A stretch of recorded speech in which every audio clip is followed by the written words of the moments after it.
नमस्कार दोस्तों। हर हर महादेव। ओम नमः शिवाय। श्री शिवाय नमस्तुभ्यम। दोस्तों, अगर आप हमारे चैनल पर पहली बार आए हैं तो हमारे इस चैनल को सब्सक्राइब जरूर कर लें ताकि आने वाली वीडियो आपको जल्दी से मिल सके।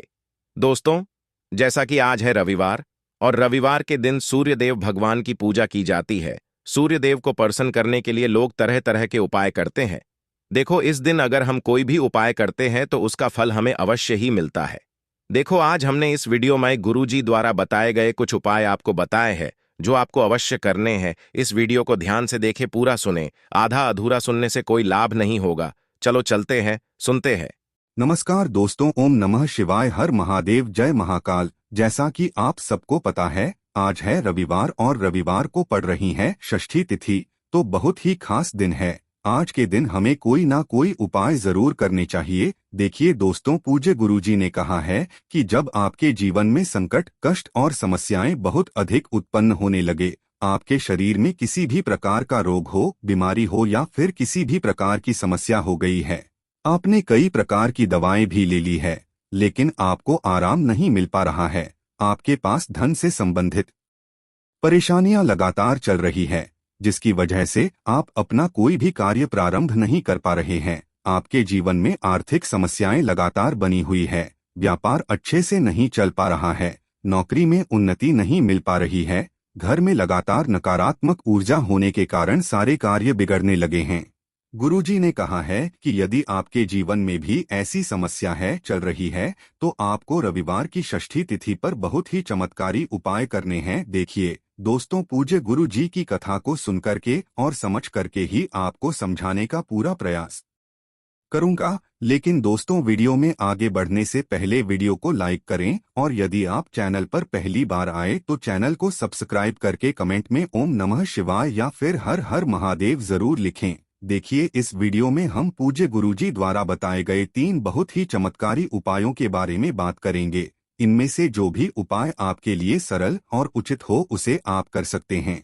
चलिए दोस्तों, बात करते हैं पूज्य गुरुजी द्वारा बताए गए पहले विशेष उपाय के बारे में। इस उपाय के लिए मात्र आपको एक तांबे के पात्र के अंदर शुद्ध जल लेना है और इसी के साथ में आपको मात्र थोड़ा सा शुद्ध घी लेना है। देखिए दोस्तों, एक लोटे जल और शुद्ध घी को लेकर के आपको पहुंच जाना है भगवान शिव के मंदिर में। देखिए दोस्तों, यह उपाय आप सुबह से लेकर के शाम तक किसी भी समय कर सकते हैं। देखिए, सबसे पहले तो आपके पास जो घी है उसे आपको अपनी उंगली की जो पास वाली उंगली होती है, अनामिका उंगली, उसमें लेना है और इससे घी को आपको शिवलिंग पर, जहां माता अशोक सुंदरी का स्थान होता है, वहां पर आपको अच्छे से लेपन कर देना है। देखिए, माता सुंदरी का जो स्थान है शिवलिंग पर जलाधारी के बिल्कुल बीच में होता है, तो उसी स्थान पर आपको इससे घी का अच्छे से लेपन करना है। देखिए दोस्तों, घी का लेपन करते समय आपके शरीर में यदि किसी भी प्रकार का भारी रोग हो चुका है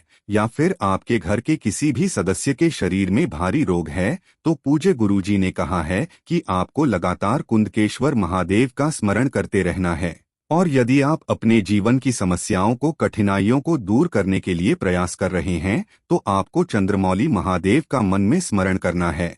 और यदि आप अपने कर्ज की समस्या को दूर करने के लिए यह उपाय कर रहे हैं, अपने ऋण से मुक्ति पाने के लिए आप यह उपाय कर रहे हैं, तो आपको ऋणमुक्तेश्वर महादेव का स्मरण कर लेना है। देखिए, घी का लेपन करने के बाद आपके पास जो एक तांबे के पात्र के अंदर शुद्ध जल है, इससे आपको भगवान शिव के शिवलिंग पर धीरे धीरे समर्पित कर देना है। श्री शिवाय नमस्तुभ्यं इस मंत्र का जाप करते हुए देखिए, जैसे ये जल शिवलिंग से होकर के जलाधारी की और बहकर के आएगा, तो इससे आपको अपने सीधे हाथ में लेकर के अपने पूरे शरीर पर छिड़काव कर लेना है। देखिए, जिस उंगली से आपने जलाधारी पर घी का लेपन किया था, उसे घी की उंगली को आपको कहीं भी पूछना नहीं है, यानी धोना नहीं है।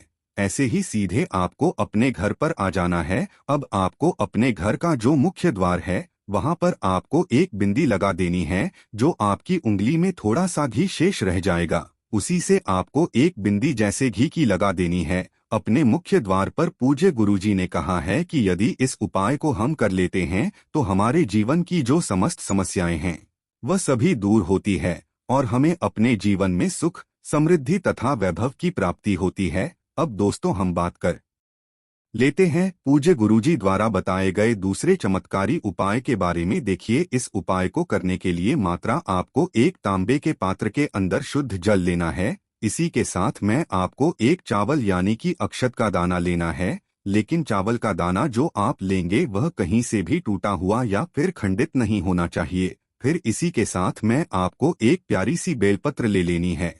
बेलपत्र यदि आपके पास उपलब्ध नहीं है तो आप शिवलिंग पर चढ़ी हुई बेलपत्र को पुनः शुद्ध जल से धोकर के उपयोग कर सकते हैं। बस आपको ध्यान रखना है कि बेल पत्र कहीं से भी टूटी हुई या फिर खंडित नहीं होनी चाहिए। फिर इसी के साथ आपको थोड़ा सा पीला चंदन ले लेना है। अब दोस्तों इन सभी सामग्री को लेकर के आपको पहुंच जाना है भगवान शिव के मंदिर में। पूज्य गुरु जी ने कहा है कि यह उपाय भी आप सुबह से लेकर की शाम तक किसी भी समय कर सकते हैं। देखिए दोस्तों, सबसे पहले तो आपके पास जो पीला चंदन है उसमें आपको थोड़ा सा जल डाल करके उसे गीला करना है।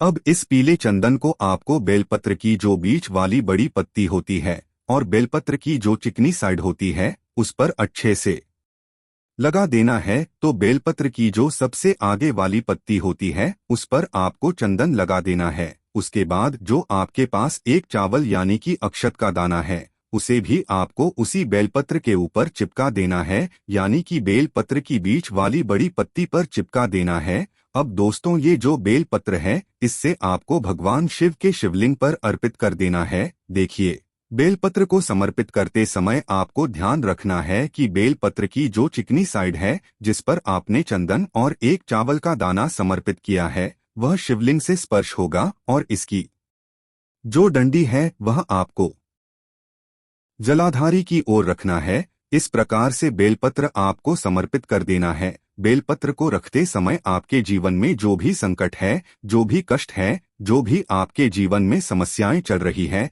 तो उन समस्याओं को दूर करने के लिए आपको महादेव से प्रार्थना कर लेनी है और यह एक बेलपत्र आपको भगवान शिव का शिवलिंग पर समर्पित कर देना है। इसके बाद आपके पास जो एक लोटा जल है इसे आपको धीरे धीरे भगवान शिव के शिवलिंग पर अर्पित कर देना है।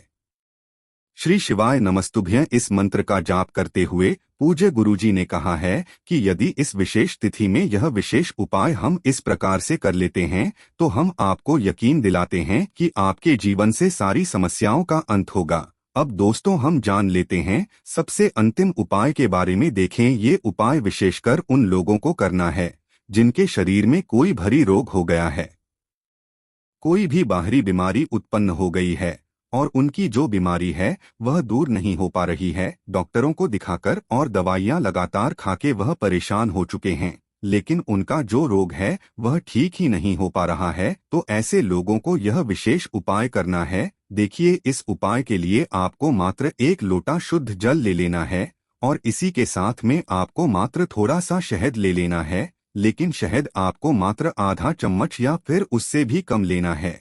अब दोस्तों ये दोनों सामग्री लेकर के आपको पहुंच जाना है भगवान शिव के मंदिर में। देखें, पूज्य गुरुजी ने कहा है कि यह उपाय भी आप सुबह भी कर सकते हैं और शाम के समय भी कर सकते हैं। देखिए दोस्तों, सबसे पहले तो आपके पास जो शहद है उसे आपको अपने अनामिका उंगली में लगाना है। अब दोस्तों इस अनामिका उंगली से आपको माता अशोक सुंदरी वाले स्थान पर ओम का निर्माण करना है। देखिए, शहद से ओम का निर्माण करने के बाद आपके पास जो एक जल का पात्र है इससे आपको भगवान शिव के शिवलिंग पर धीरे धीरे समर्पित करते जाना है। समर्पित करते हुए आपको लगातार कुंदकेश्वर महादेव का मन में स्मरण करते रहना है और आपको श्री शिवाय नमस्तुभ्यं या फिर ओम नमः शिवाय इस मंत्र का लगातार जाप करते रहना है। लेकिन जैसे ही ये जल शिवलिंग से होकर के जलाधारी की और बहकर के आएगा, जो अपने माता शुभ सुंदरी वाले स्थान पर ओम का निर्माण किया है शहद से, उससे स्पर्श होकर के आएगा, तो इसे जल को आपको किसी भी अन्य पात्र में थोड़ा सा एकत्र कर लेना है। पूज्य गुरुजी कहते हैं कि जब भी हमारे शरीर में कोई भी रोग होता है या फिर हमारे घर के अन्य किसी भी व्यक्ति के शरीर में कोई भी रोग होता है तो हमें कुंदकेश्वर महादेव से प्रार्थना करनी चाहिए। कुंदकेश्वर महादेव हमारे शरीर की सारे रोगों से मुक्ति दिलाते हैं। देखिए, जो जल आपने एकत्र किया है उसे आपको महादेव से औषधीय स्वरूप प्राप्त करना है। अब दोस्तों इस जल को लेकर के आपको पहुंच जाना है अपने घर पर अब दोस्तों इस जल का आपको आचमन करना है, या फिर जो भी व्यक्ति बीमार रहता है उसे आपको इस जल का आचमन करवाना है। देखिए, आपको उसी दिन पूरे दिन में बीमार व्यक्ति को इस जल का कम से कम 3 से 5 बार आचमन करवाना है। जल का आचमन करते समय आपको कुंडकेश्वर महादेव का मन में लगातार स्मरण करते रहना है। पूज्य गुरुजी ने कहा है कि जो भी व्यक्ति इस प्रकार से इस जल का आचमन कर लेता है, उससे बीमार व्यक्ति के शरीर में जो भी बीमारी है उसे उसमें बहुत ही जल्द राहत मिलना प्रारंभ हो जाती है। तो दोस्तों, इस प्रकार से आज के इस वीडियो में हमने आपको 3 चमत्कारी उपाय बताए हैं। जो भी उपाय आपको उचित और सरल लगता है उसे आप कर सकते हैं। यदि उपाय से जुड़ा किसी भी प्रकार का आपका सवाल ही तो आप हमें कमेंट में पूछ सकते हैं। उपाय को करते समय किसी भी प्रकार की गलती ना करें।